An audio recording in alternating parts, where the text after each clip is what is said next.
Barakatah Yahweh, Barakatah Yahweh Shah, Kahalayim La, Yahweh, Bahashim Yahweh Shah, Bahashim Rakak Radash.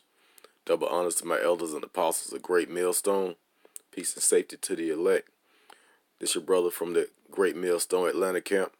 I just want to do a quick lesson on the Sabbath, which is the Shabbat in the Paleo Hebrew, and also associating it with the new moon for those the people that's just now waking up, and also the probably the brothers that's in the other camps outside of Great Millstone, because there are a lot of other camps that think that the Sabbath is the seventh day of the week, which is not correct. I repeat, that is incorrect. Excuse me.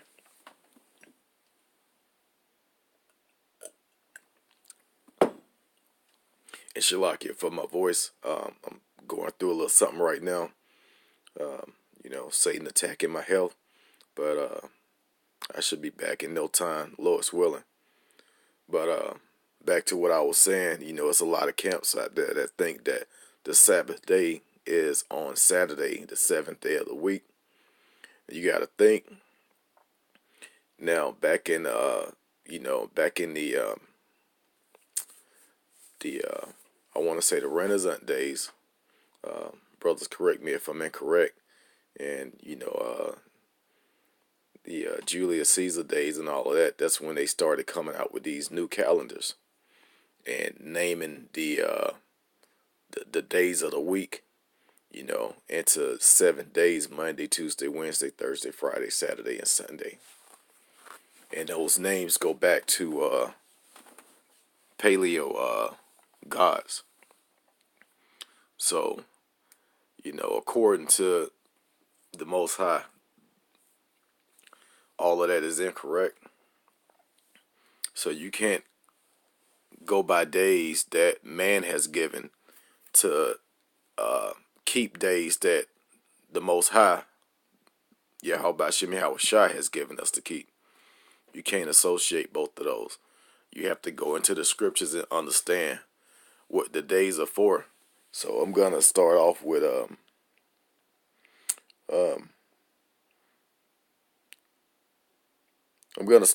Genesis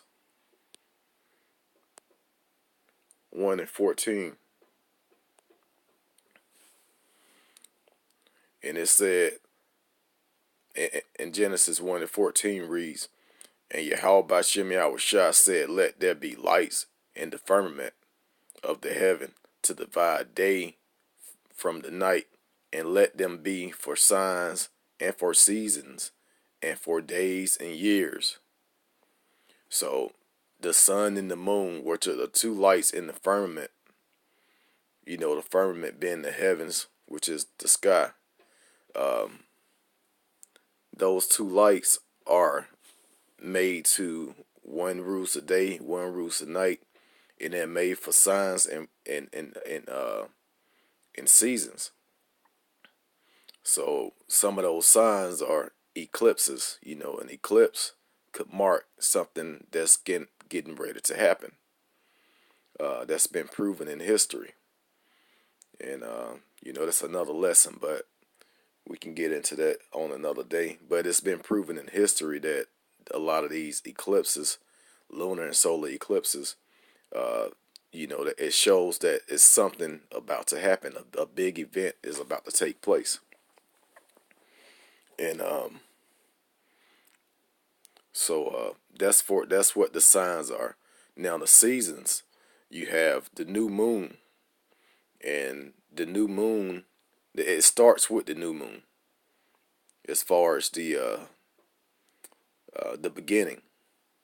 So it starts with the new moon, and it has its phases. 2 weeks after the new moon, or should I say about 14 days after the new moon, 15 days after the new moon, you have the full moon. And then, another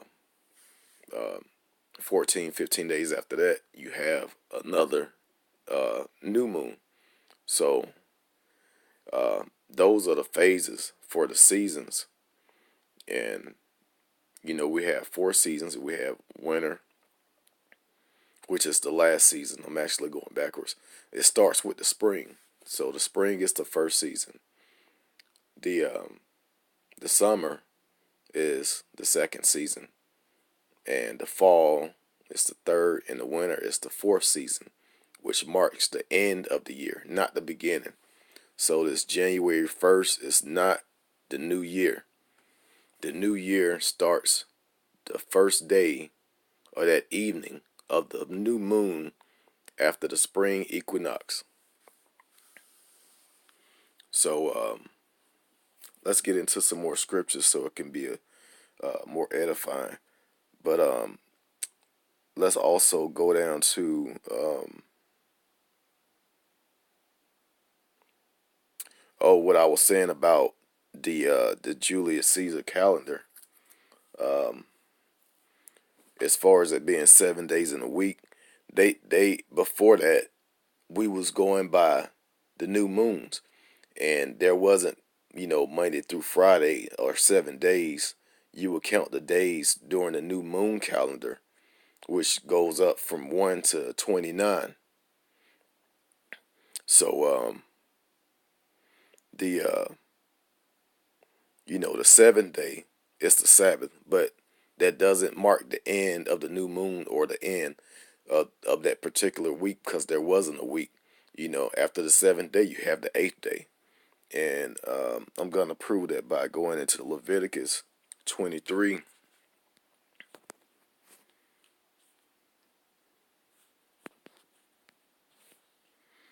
And 39.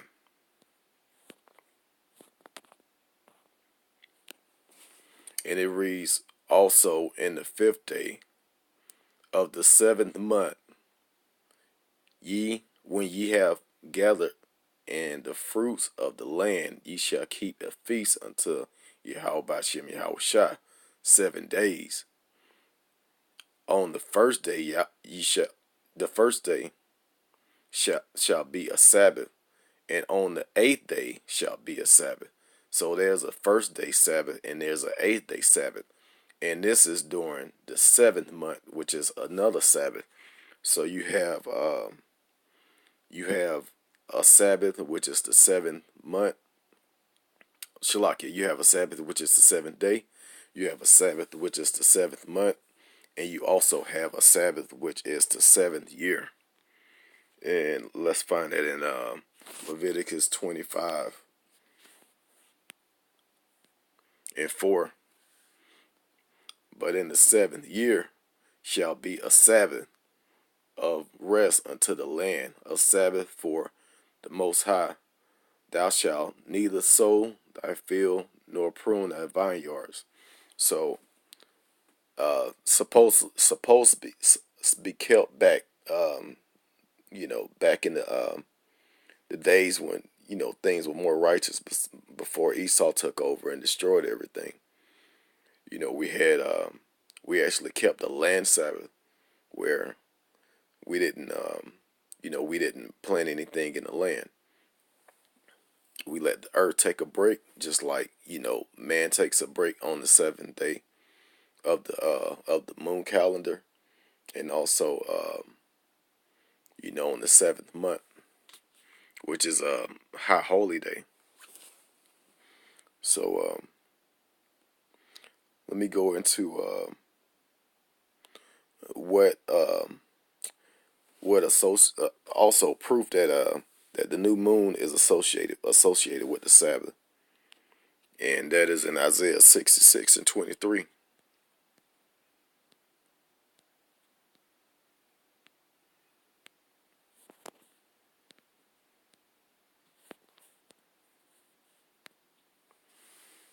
And it reads, and it shall come to pass that from one new moon to another, and from one Sabbath to another, shall all flesh come to worship before me, said Yahweh Bashem Yahushua.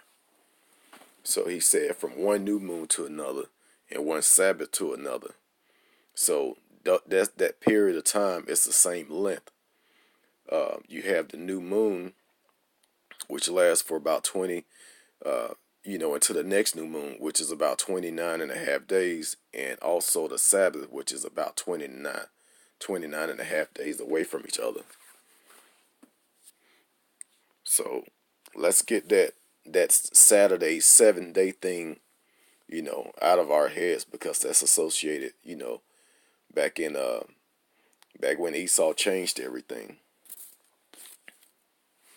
So let's now go to what is done on the Sabbath day. And let's stay in Isaiah and go to Isaiah 58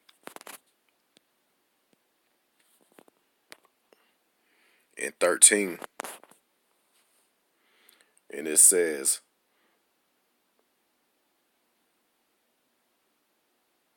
and it reads, For thou turn away thy foot from the Sabbath or the Shabbat, from doing thy pleasure on my holy day, and call the Sabbath a delight, the holy of the Lord honorable, and shall honor him, not doing thy own ways, nor finding thy own pleasure, nor speaking thy own words.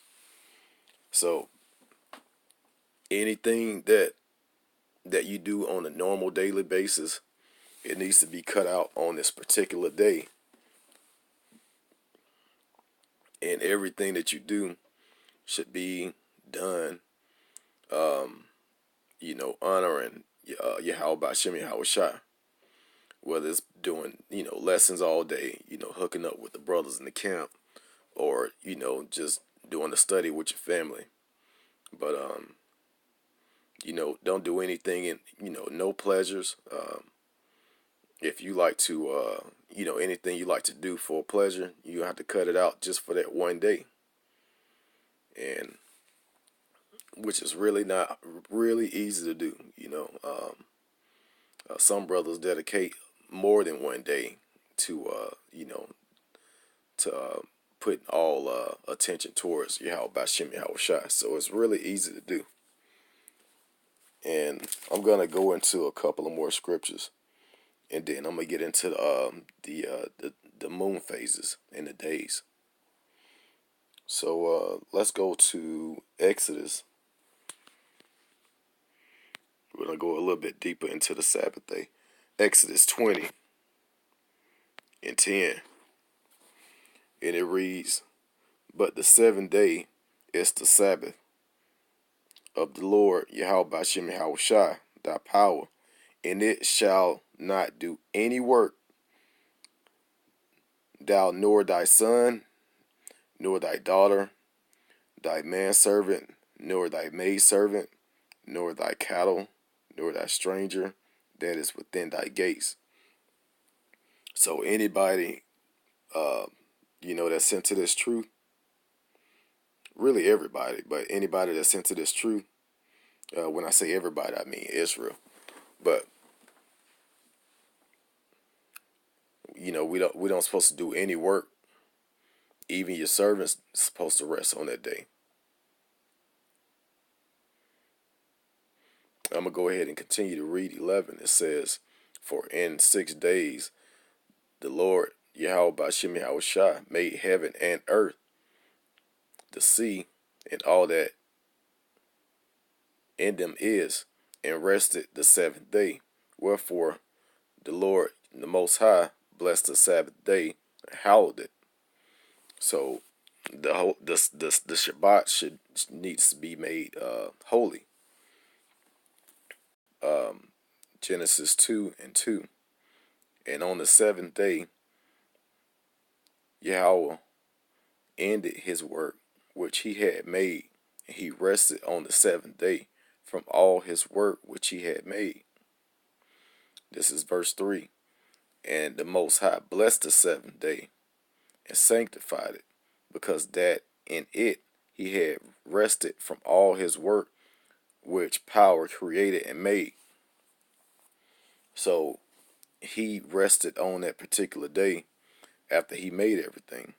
And, like I was saying before, That's what he wants man to do. So let me see if I have some more scriptures that let's go into Exodus again. That goes a little bit deeper into the Sabbath. Exodus 31, and I'm gonna start at 14. And it reads, Ye shall keep the Sabbath therefore, for it is holy unto you. Every one that defile it shall surely be put to death. For whomsoever doeth any work therein, that soul shall be cut off from among his people. This is 15. 6 days may work be done, but in the seventh day is the Sabbath of rest, holy to Yahweh. Whosoever doeth any work in the Sabbath day, he shall surely be put to death. Number 16. Wherefore the children of Israel shall keep the Sabbath to observe the Sabbath throughout their generations for a perpetual covenant. So we're supposed to keep this Sabbath day holy, forever. And I'm going to go into the moon phases and also the days. So right here on the left side of the screen, you have the moon phases of 2019, and they have the full moon in bold. So kind of skip over that. I'm gonna see if I can highlight it. The new moon.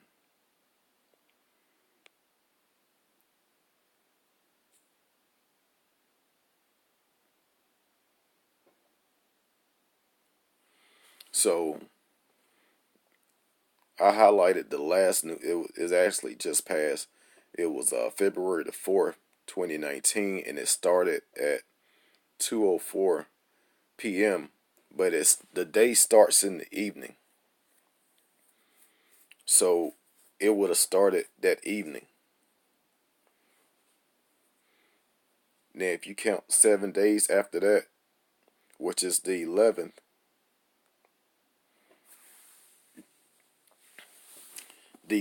at evening would mark the Sabbath day or the Shabbat, because it's the 7th day after the new moon.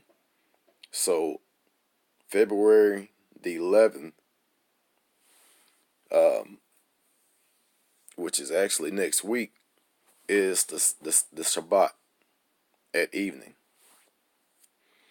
And we should keep that day holy and do no work to the best of your ability.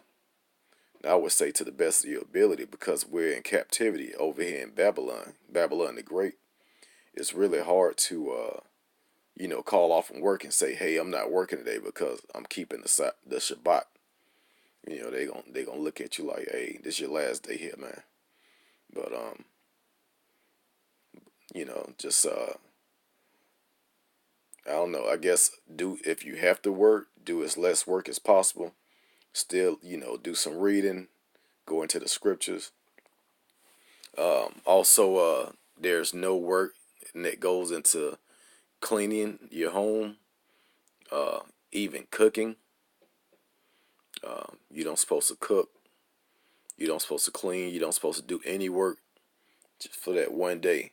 So it's good to prepare for that day, the day before, or 2 days before. So, do all your cooking first, and I want to say if you want to just kind of like throw together like a salad or some raw vegetables, something you can just take out the refrigerator and eat. I don't see nothing wrong with that, you know, but most definitely no cooking. And let's go into the next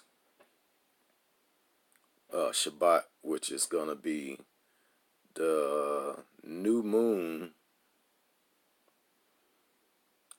which is March the 6th of 2019.